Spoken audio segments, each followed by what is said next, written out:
మన పెట్టుబడి మన పిల్లల భవిష్యత్తు కోసమే కదా. మీ పెట్టుబడికి నమ్మకమైన వేదిక Shri Vasavi projects.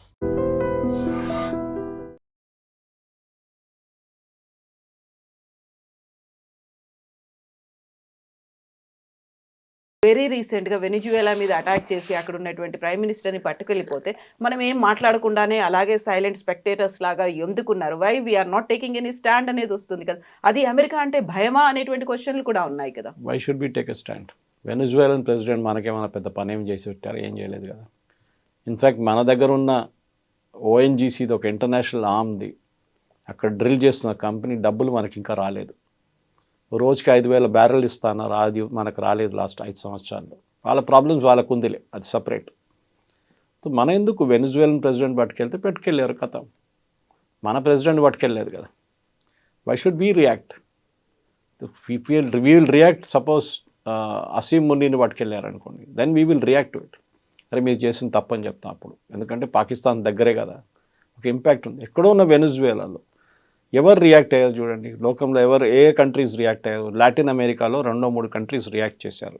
Cuba react చేశారు, ఎందుకంటే వాళ్ళ 32 bodyguards who are protecting Maduro వాళ్ళు చంపేశారు యుఎస్ ఫోర్సెస్. మిగతా ఎవరు యూరోపియన్ నేషన్స్ చూడండి, ఎవరు మాట్లాడలేదు, యుఎన్ మాట్లాడలేదు. Why should you?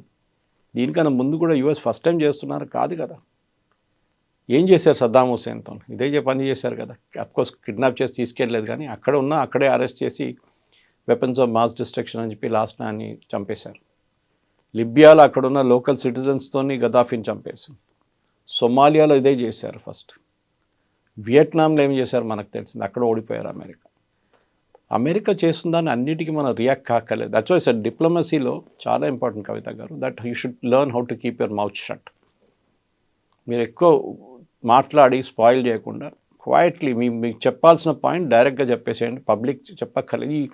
ఈ ప్రశ్నలు అడుగుతుంది ఎవరైనా నా ఫస్ట్ క్వశ్చన్, ఎవరు ఇక్కడున్న local politicians, opposition parties. Exactly. America అంత డిక్టేటర్షిప్ చూపిస్తూ ఉంటే మనం ఏమీ మాట్లాడట్లేదు. అదే అమెరికా అందరి మీద అటాక్ చేస్తుంది. వాట్ ఇఫ్ మన మీద కూడా అలాంటి శాంక్షన్స్ ఇప్పటికే ఉన్నాయి, టారిఫ్లు ఉన్నాయి, అలాంటి ఒక ప్రెషర్ అనేది మన మీద కూడా తీసుకొస్తే? అదే వాజ్పేయి గారు పాత వీడియో నిన్న బయటకు వచ్చింది ఒకసారి, అది వైరల్ అయింది. ఇప్పుడు పోఖ్రాన్ బ్లాస్ట్ చేసే ముందు అమెరికా చాలా ప్రెషర్ పెడుతుండే మన మీద.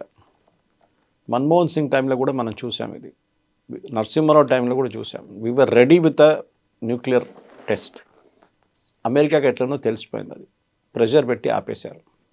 అప్పుడు మనం ఏమైనా చెప్పామా? అమెరికా మా మీద ప్రెషర్ పెట్టింది, అది చేసింది, ఇది చేసింది, ఏం చెప్పలేదు. నరసింహారావు గారు క్వైట్గా ఉన్నారు. ఆ లెసన్ నేర్చుకున్నాము. So what did you do? Vajpayee గారు వచ్చినప్పుడు అదే న్యూక్లియర్ టెస్ట్ మళ్ళీ మొదలుపెట్టాం. కానీ ఏం చేసాం? పొద్దున పూట పని చేయకుండా రాత్రిపూట పని చేసాం. ఇప్పుడు శాటిలైట్స్, ఓవర్ హెడ్ శాటిలైట్, దాన్ని డిటెక్ట్ చేయలేక. అండ్ సడన్గా జరిగినప్పుడు సిఏఏలో పెద్ద ఒక భూకంపం వచ్చింది. ఇది ఎట్లా జరిగింది? మనకు తెలియకుండా ఇండియా ఎట్లా చేశారు ఇదంతా? ఎందుకంటే ఒక న్యూక్లియర్ టెస్ట్ చేయడానికి చిన్న పని కాదు, దివాళీ పటాక కాదు. చాలా మటుకు గ్రౌండ్ వర్క్ ఉంటుంది, డ్రిల్లింగ్ వర్క్ ఉంటుంది, అన్నీ నడుస్తుంది. కానీ ఏం తెలియకుండా పొద్దున్న చూస్తే ఆ గ్రౌండ్ అంతా క్లియర్గా ఉంది. రాత్రిపూట మళ్ళీ మన వాళ్ళు తవ్వుతున్నారు, పొద్దున పూట మళ్ళీ మట్టేసి కవర్ చేసేస్తున్నారు. ఇట్లా చేసుకుంటే చాలా రోజుల తర్వాత టెస్ట్ జరిగింది. George Fernandes was the defence minister, Abdul Kalam గారు was the head of DRDO టైంలో. వాజ్పేయి గారు చెప్పారు స్ట్రెంగ్త్. ఎందుకంటే నాకు అప్పుడు కూడా స్వామి వివేకానంద ఒక కోట్ గుర్తొస్తుంది. స్వామి వివేకానంద అన్నారు, ఇప్పుడు చాలా సంవత్సరాలు ఉంది ఆయన ఉన్నప్పుడే, దట్ స్ట్రెంగ్త్ ఇస్ రెస్పెక్టెడ్. ఎవరైనా హూ హెస్ గాట్ స్ట్రెంగ్త్ వాళ్ళని రెస్పెక్ట్ చేస్తారు, వీక్ ఉన్న వాళ్ళని ఎవరు పట్టించుకోరు. దాన్ని మీరు లా ఆఫ్ ద జంగిల్ కూడా అని చెప్పొచ్చు. లా ఆఫ్ ద జంగిల్ చాలా క్లియర్. అక్కడున్న వీక్ ఉన్న యానిమల్స్ని పులి తినేస్తుంది, లేకుంటే సింహం తినేస్తుంది. మనం చెప్పొచ్చు, అరే పాపం ఎందుకు చేస్తున్నారు, అది కూడా ఉంటే అది కూడా యానిమలే కాదంటే కాదు. That's a law of the jungle.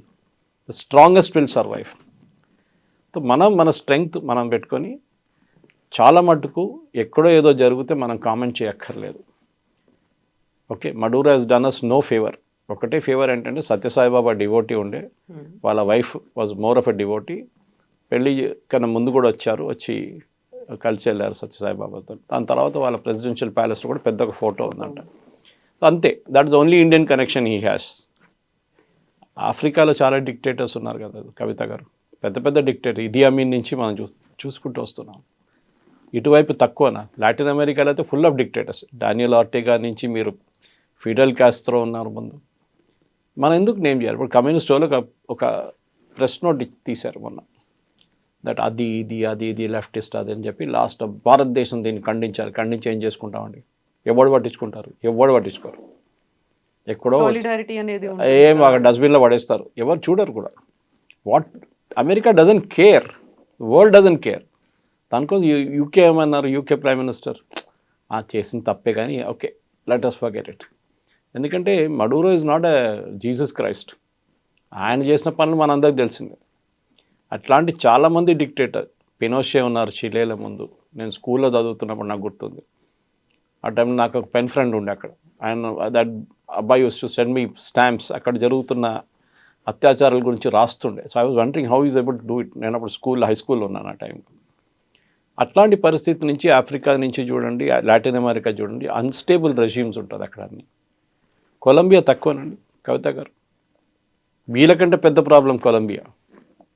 President Trump కొలంబియాతో డీల్ చేస్తారు, తర్వాత చేస్తారు డెఫినెట్గా. ఇరాన్లో ఏం జరుగుతుంది? ఇరాన్లో ఉన్న అయత్తోళ్ళు చేసిన గొడవ, అక్కడ వాళ్ళ ప్రజల మీద చేస్తున్న ఫైరింగ్ అంతా ఈసారి ఎందుకు జరగట్లేదు?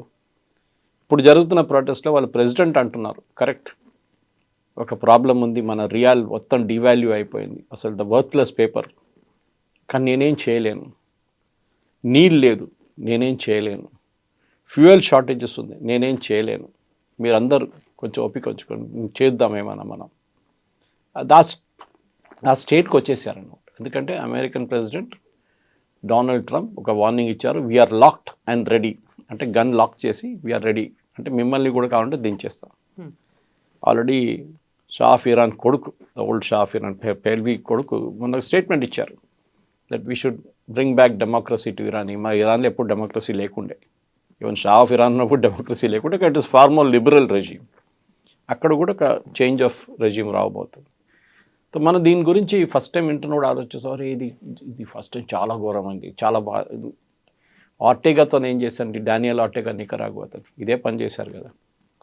ఇట్లాంటి చాలా మటుకు యూఎస్ కిడ్నాప్ చేసి తీసుకెళ్ళిన చాలామంది ఉన్నారు నేతలు, కానీ అదంతా మన హిస్టరీలో మర్చిపోయాము. ఇప్పుడు ఈ టెలివిజన్ ఏజ్లో, సోషల్ మీడియా ఏజ్లో మనకి ఇదంతా బయటకు వస్తుంది. లేకుంటే ఆయన్ని పట్టుకెళ్ళే ఫోటో కానీ ఎక్కడైనా కానీ, సద్దాం హుసేన్ ఫోటో మీకు ఎక్కడైనా కనిపించింది? ఏదో అక్కడెక్కడ 2-3 వీడియోలు కనిపిస్తుంది అంతే. ఆ టైంలో సోషల్ మీడియా లేకుండే. గద్దాఫీ ఫోటోలు అయితే అస్సలు కనిపించదు మీకు. ఇక్కడ ఎందుకంటే ఆయన యూఎస్ షిప్లో తీసుకెళ్తున్నాడు, నేవల్ షిప్ తీసుకెళ్తున్నా, ఆ ఫోటో పట్టినప్పుడు అది వైరల్ అయిపోయింది వీడియో. దాంతో ఇప్పుడు కోర్టులో ప్రొడ్యూస్ చేస్తున్నాం, మళ్ళీ ఆ వీడియో వైరల్ అవుతుంది. మార్క్ మై వర్డ్స్ కవిత గారు, 1 నెల తర్వాత 2 నెలల తర్వాత ఏం జరిగింది వెనుజువేలానని మన ప్రజలందరూ మర్చిపోతారు. We will be back to our daily lifes.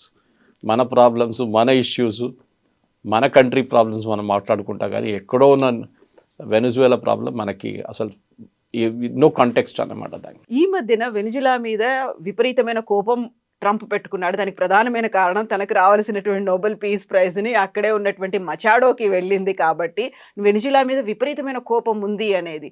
అదొకటేనా, లేకుంటే కేవలం ఆయిల్ అని ఉంది దానికోసమని ఇంత ప్రెషర్ పెట్టారంటారా? దానికోసం మనం మాట్లాడే ముందు కూడా చెప్పాను నేను ఆయిల్ గురించి. ఇరాక్లో ఎందుకు వెళ్ళారు మన అందరు గుర్తుంటే, ఇరాక్లో వెళ్ళి సద్దాం హుసేన్ని వెపన్స్ ఆఫ్ మాస్ డిస్ట్రక్షన్ అని చెప్పి నేటో ఫోర్సెస్ వెళ్ళి ఆయన్ని అరెస్ట్ చేసి, ఆయన్ని ట్రయల్ చేసి, ఆయన ఉరి తీశారు. ఎందుకు వెళ్ళారంటే ఆయిల్ కోసం వెళ్ళారు అంతే. అక్కడ క్రూడ్ ఆయిల్ ఉంది.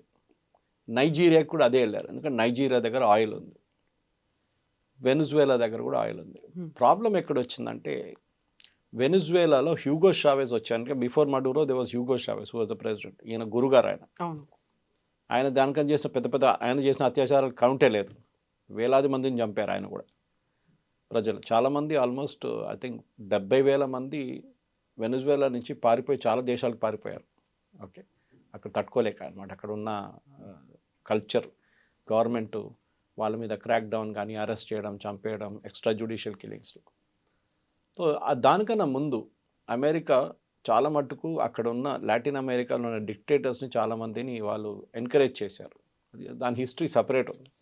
కెనడీ టైం నుంచి చూసుకుంటూ వస్తే మీరు ఈ హ్యూగో షావేజ్ వచ్చే ముందు అక్కడ వెనుజువేలాలో ఉన్న ఆయిల్ కంపెనీస్ అంతా అమెరికన్ కంపెనీస్ నడిపిస్తుంటాయి. అంటే వెనుజువేలా దగ్గర ఉన్న oil 330 billion barrels. Which is higher than Saudi Arabia. కానీ they are not the number 1 producer. Number 26 ఎంత ఉన్నారు ప్రొడ్యూసర్. ఎందుకంటే వాళ్ళ దగ్గర ఎక్విప్మెంట్ లేదు ఆయిల్ డ్రిల్ చేసి బయటకు తీయడానికి. నేను చెప్పాను చూడండి, it's very heavy oil, Venezuelan oil. Versus US shale oil ఉంటుంది, బ్రిటన్ దగ్గర లైట్ స్వీట్ క్రూడ్ ఉంటుంది. సో దీన్ని రీఫైన్ చేయడానికి ఉన్న కావాల్సిన కెపాసిటీ వాళ్ళ దగ్గర లేదు. డ్రిల్ చేసి బయటికి తీయడానికి ఉన్న కెపాసిటీ కూడా లేదు. పాత ఎక్విప్మెంట్ ఉంది వాళ్ళ దగ్గర, రష్యన్ టైం నుంచి ఉన్న ఎక్విప్మెంట్ ఉంది. దాని తర్వాత చైనీస్ వాళ్ళు ఏదో తీసుకొచ్చి పెట్టారు, అది కూడా పనిచేయట్లేదు. సో అప్పుడున్న అమెరికన్ కంపెనీస్ షెవ్రాన్ ఉండొచ్చు, ఎక్సాన్ మొబైల్ ఉండొచ్చు, వీళ్ళందరూ ఆ టైంలో చాలా డబ్బులు పెట్టి ప్రాస్పెక్ట్ చేసేసి ఆయిల్ డ్రిల్లింగ్లో మనకు అందరు తెలిసిందే. ఇప్పుడు మన బోర్వెల్ లాగానే తవ్వుతే నీళ్ళు వస్తుందో లేదో తెలియదు, వస్తే మంచిది. 100 ఆయిల్ వెల్ డ్రిల్ చేస్తే ప్రాస్పెక్ట్ చేస్తే దాంట్లో 10లో ఆయిల్ కనిపిస్తుంది, 5 నుంచి ఆయిల్ ఎక్స్ట్రాక్ట్ చేసుకోవచ్చు కమర్షియల్గా. కానీ ఆ 90 వెల్స్ కాస్ట్ ఎవరు? అది వీళ్ళే సాధించాలి, వీళ్ళ పైప్ నుంచే పోతుంది, లాస్ అది. కానీ ఒక లార్జర్ చూస్తే over a period of time దాన్ని గెయిన్ చేస్తా అనుకున్నా. కానీ హ్యూగో చావెజ్ వచ్చిన తర్వాత ఈ అమెరికన్ కంపెనీ ఇంత బిలియన్స్ ఆఫ్ డాలర్స్ డబ్బులు పెట్టి ప్రాస్పెక్ట్ చేసేసిన ఆయిల్ ఓవర్ నైట్ ఆయన నేషనలైజ్ చేసేసారు. ఇది చాలా దేశాల్లో జరిగింది అదే టైంలో. ఈవెన్ ఇందిరాగాంధీ గారు మన ఇండియాలో ఉన్న బ్యాంక్స్ని నేషనలైజ్ చేసింది అంతే. ఎందుకంటే ఆంధ్ర బ్యాంక్ అని, సిండికేట్ బ్యాంక్ అని, కెనరా బ్యాంక్ అని, పంజాబ్ నేషనల్, వీళ్ళందరూ ప్రైవేట్ బ్యాంక్స్ ఉండే ఇండియాలో. ఐసిఐసిఐ, హెచ్డిఎఫ్సి ఇప్పుడు వచ్చాయి కదా లాస్ట్ 20-25 ఇయర్స్లో. దానికన్నా ముందు మన దగ్గర ప్రైవేట్ బ్యాంక్సే ఉండే. ఇండిపెండెన్స్ టైంలో ఈ చెప్పిన కాంగ్రెస్ లీడర్స్ అందరూ దాన్ని ఎంకరేజ్ చేశారు, ప్రైవేట్ బ్యాంక్స్ చాలా బాగా నడిపించారు వాళ్ళు.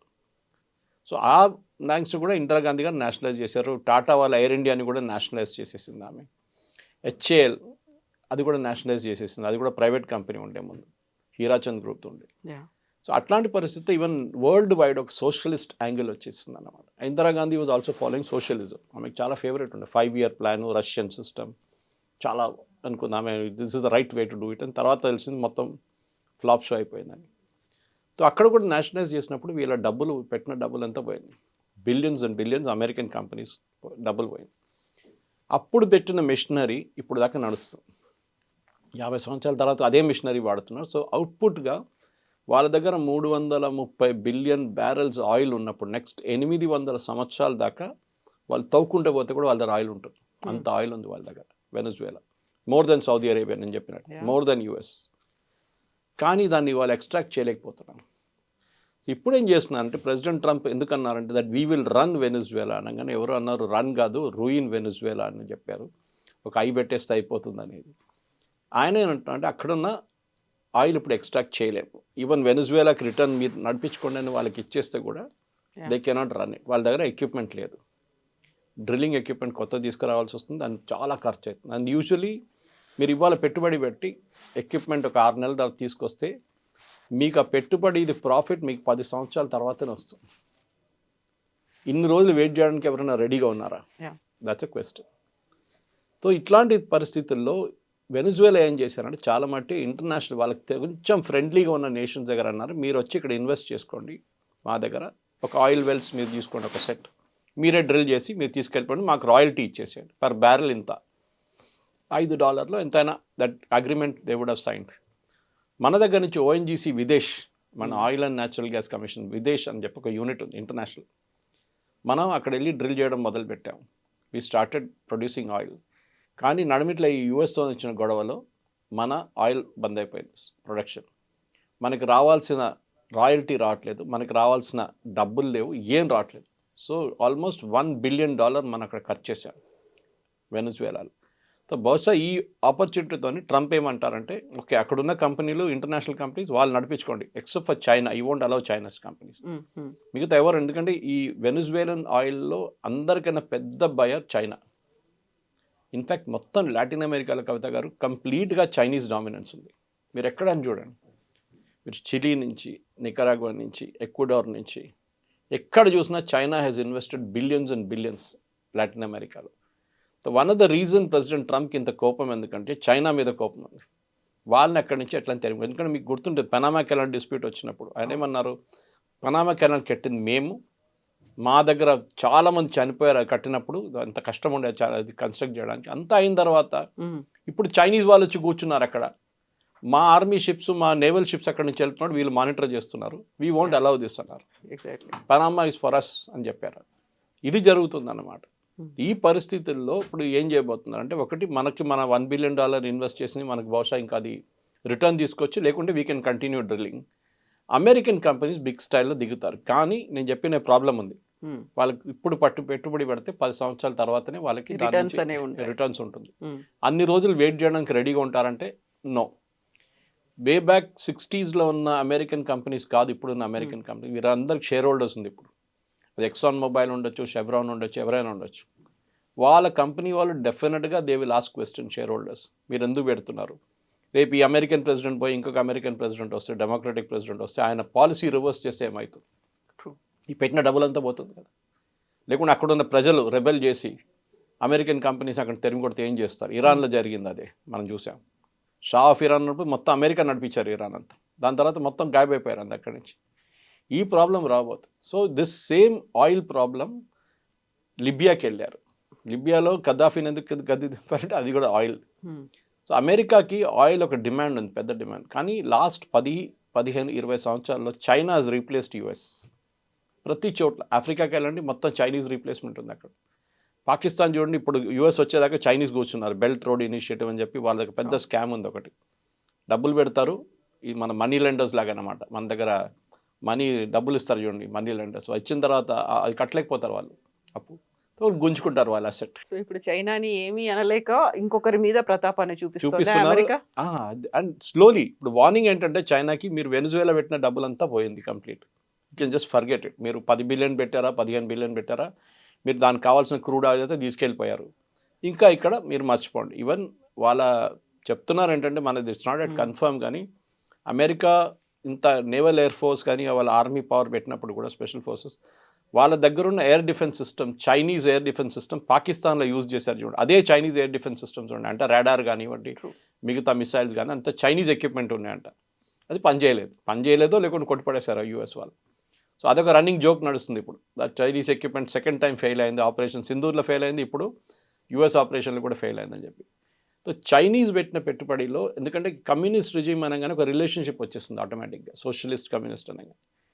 అక్కడే అదే టైంలో అర్జెంటీనా కానీ మిగతా కొన్ని కంట్రీస్ ఆఫ్ టర్నింగ్ రైటిస్ట్. తో ఒక టైంలో entire Latin America was leftist. ఇప్పుడు బ్రెజిలియన్ ప్రెసిడెంట్ ఉన్నారు, ఆయన కూడా అప్పుడప్పుడు ధమ్కి ఇస్తుంటాడు. ప్రెసిడెంట్ నిన్ను చూసుకుంటాను, నువ్వు కరెన్సీ మార్చుతావంట, అది చేస్తావంట, బ్రిక్స్లో వెళ్తున్నావు అని నేను చూసుకుంటా అంటారు. సౌత్ ఆఫ్రికాని థ్రెటన్ చేశారు, మీకు గుర్తుంటుంది. Same point. భారతదేశాన్ని మీరు అడిగారు మోదీ గారిని ఇట్లా చేస్తే, but we don't bother. American dollar అనేది ఇప్పుడు జరుగుతుంది డీడాలరైజేషన్.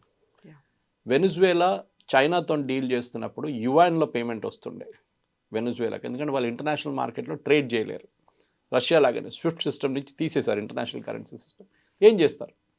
యువాన్తో ట్రేడ్ చేసుకున్నారు. రష్యాతో మనం రూబుల్లో ట్రేడ్ చేస్తున్నాం. అమెరికాకి ఏం కావాలంటే అమెరికన్ డాలర్లనే మీరు ట్రేడ్ చేయాలి, అప్పుడే వాళ్ళు ఎక్కువ నోట్లు ప్రింట్ చేయొచ్చు. రేపు $30 బిలియన్ ఎక్స్ట్రా కావాలంటే ప్రింట్ చేస్తారు వీళ్ళు అమెరికా. ఈ ప్రింటింగ్కి ఒక లాజిక్ ఉంది. మన దగ్గర ఒక మింట్ కాంపౌండ్ ఉంది ఇక్కడ హైదరాబాద్లో, అక్కడ కాయిన్స్ ఉంటుంది, కానీ సెక్యూరిటీ ప్రెస్ పక్కన ఉంది ఇంకోటి, కానీ మెయిన్ వన్ నాసిక్లో ఉంది ఒకటి.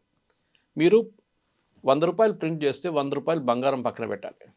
That should be backed buy gold.